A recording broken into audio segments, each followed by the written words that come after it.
This right here is an apple.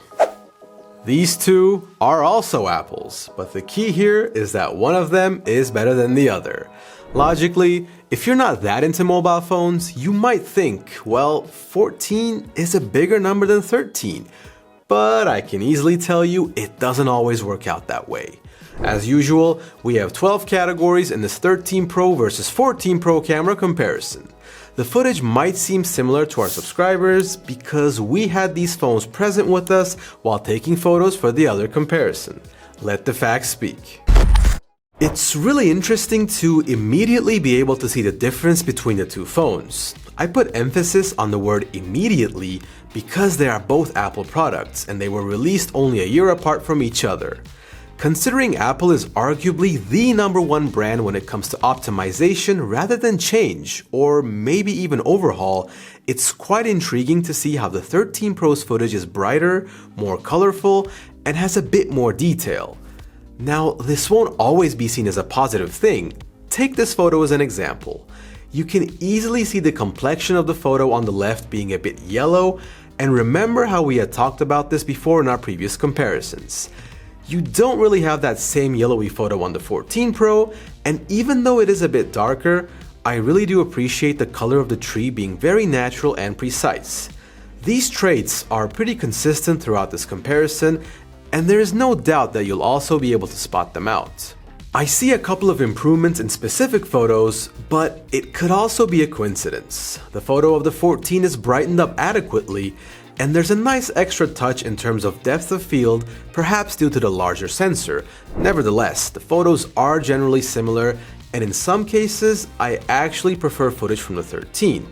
Take a look over here, and I think you'll agree with me that the 13's photo just looks nicer and also has more detail in the lower part of my body, thanks to that extra bit of brightness and color. It's a really contrasty image from the 14, and this does happen from time to time, which leaves me with a critical decision to call this one a tie. Both of the ultra-wide cameras are also good, and I have a similar perspective to the one that I just had, meaning the second category will also be split between the two devices. We have arrived at the third section, and this is going to be insane. The first photo just sets the bar insanely high, and the honest truth is, the majority of phones can't even get close to this quality when taking portraits. The edge detection is really good, albeit a couple of small errors here and there, but they're really minimal and it just won't be possible to notice them unless you blow up the images on your 4K screen like we do. We're seeing the same warmer white balance in the 13, while the 14 is going for that slightly darker and sharper look. Either one is fine by me. I honestly enjoyed looking at and comparing these photos purely because of the sheer quality of Apple's portrait photography software is something to enjoy. The front camera is also giving us similar quality results with those very famous traits that you've memorized by now since I've repeated them over and over again. Strike up another tie for these two big boys, and here is where I will drop the bomb. To me, it looks like the god of video has actually regressed rather than going forward, which newer phones are usually supposed to do. While the first video is almost the same because there's a lack of distance to the camera, the 14 shows some worrying issues when compared to the 13. When the subject is far away and moving at the same time, the 13 seems to have better detail, and I don't know why. The ultra-wide footage does seem alike, but in reality, the tiny bit of better detail is prevalent here as well. As weird as it sounds, 13 will take video, but there's no way that Apple doesn't tweak the 14 in future updates, though there is something that they did tweak already. The 14 definitely has better optimized zoom, and you can see this in the 3x, which looks a lot better, and so does the 4x, 5x, 10x, and lastly, 15x. The footage on the right side is a tad sharper and has less blur at the higher zoom levels, and this is a positive thing. It's not huge, but still, there's something good going on in the background is what I can tell you. Oh, and what a surprise! There's also a camera on the front side. Unfunny jokes aside, the 14 Pro series have finally caught up to Samsung because the selfie camera now has autofocus. But first things first. I prefer the second photo on the 14 due to that extra detail, and I definitely prefer the video on the same phone as well, thanks to the new autofocus feature that I just mentioned. And since we're speaking about new features, how about the insane stabilization on the 14? With little to no movement, iPhones always performed, but with a lot of movement, they used to be all over the place. Not anymore though, because now they have the best stabilization on the market. 2.8K resolution with really steady footage. I am so curious to see just how much Samsung will be able to improve their super stable mode for the S23. Regardless, Apple has definitely gone in the right direction. There's also no surprise that slow motion is nearly identical, as smaller features like this tend to be really similar or the same in quite a few phones, so this will also be a category where I decide on a tie between the two devices.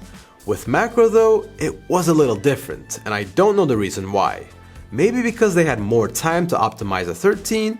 Who knows, but macro is overall more consistent on the older model. Sometimes the only difference is white balance, but sometimes you can get closer on the 13, and the first picture you take is definitely good quality, whereas we had to try a couple of times on the 14 to get the shot we wanted. With that in mind, I would be quite surprised if autofocus yielded different results like macro, but they do not.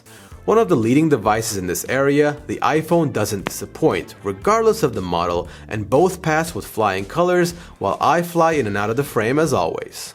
And you know what time it is. Time for another audio test, but this time in the shade, because today is actually extremely sunny, and I'm having trouble walking out here in this hot weather.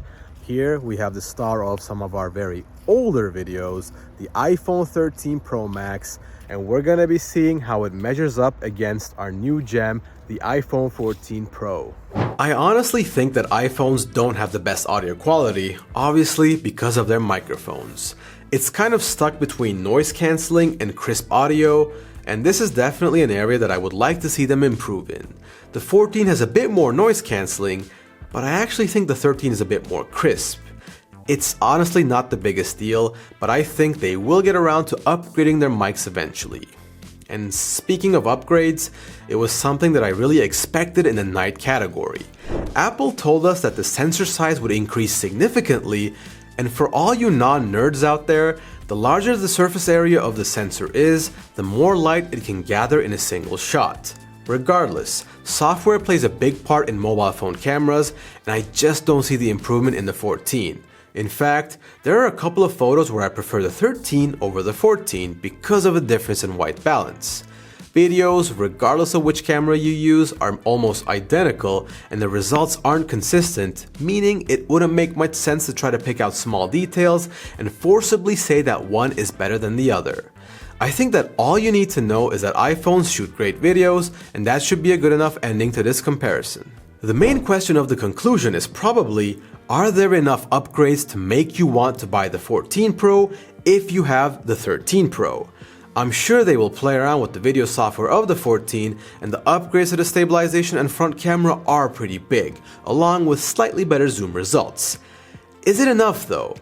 I just don't really see it. You can upgrade from the 11 or even the 12 if you want, but I think the 13 is still really good and that you should hold on to it. You should also like this video and subscribe because I know that you're a great person and you like helping others. Take care of yourselves and see you around.